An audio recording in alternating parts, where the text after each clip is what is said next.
1972 F250 camper special.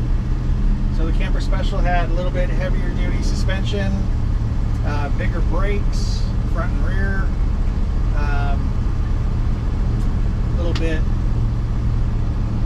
just a little bit more features to it. And then it's also a Ranger XLT. And the Ranger XLT is the top of the line trim package. They often came with all the bells and whistles. This one came with factory air conditioning. It's got power steering, power brakes, a little bit more luxurious interior trim. So just a nice truck. It's super easy to drive, handles really well, steers extremely easily. Just a nice truck. So I am going to turn the air conditioning on. It's getting a little warm. So you got two buttons to control the AC. You got your fan here, it says air, and then you've got your temp. So all the way to the right is cool, and then you can make it a little bit warmer. And the vents right here on the dash bezel, and then there's one over there on the side.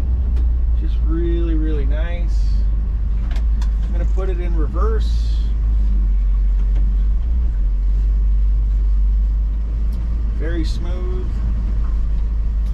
It's got a C6 automatic transmission too, so the C6 was a little bit stronger transmission.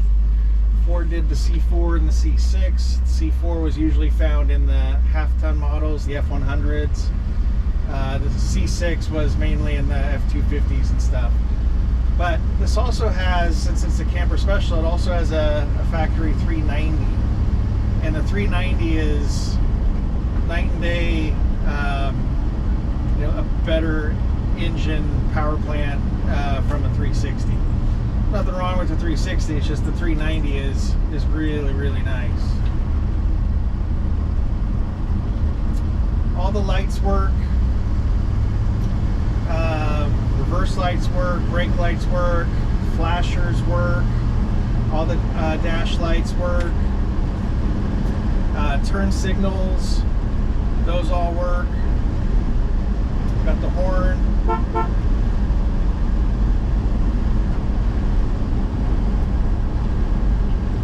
Our wipers,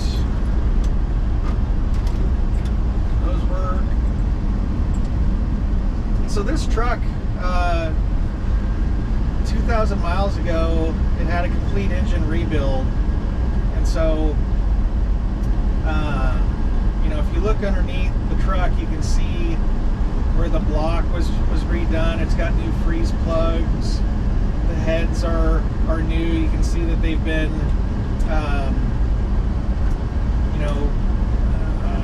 what's the term, whatever, water treated, and then the intake's been resealed. So it's just a nice, it's almost like a new running truck. I'm careful when I say that, but it's a really nice driving truck. We put carpet in. It's got a nice dark brown carpet, and then the matching floor mats.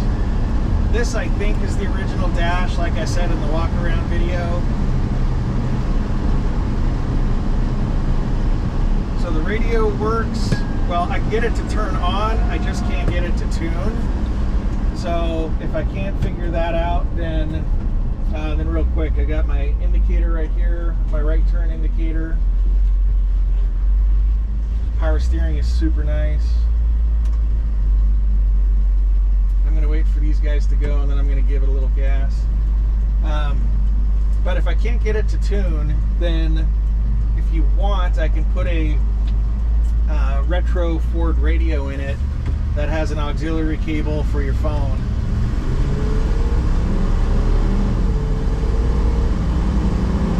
Transmission shift points are exactly where you want them. Very smooth truck. We put new shocks on it.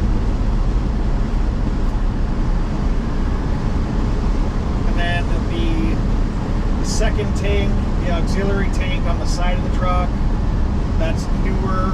That put a brand new fuel float in it because the gauge wasn't reading. There's a wire that was disconnected too, so we got that fixed. But you've got a little switch down here on the bottom, and this goes back and forth in between tanks, and it tells you how much fuel is in each tank. If you want to actually switch where the fuel is coming from physically, then there's a little switch down here by the seat belt, and it says either aux or main. Main tank is your in-cab tank, aux tank is your tank on the side. So. But just a nice truck. This real quick, this is your heater, so everything here moves. You got defrost, you can go to warm, so just separate controls for the heat and the AC. So I hope you guys like this one. It's really nice. I love the weathered look to it. It's just a really nice, fun truck. Super easy to drive. Seat's great. So I'll see you guys in the auction. Thanks.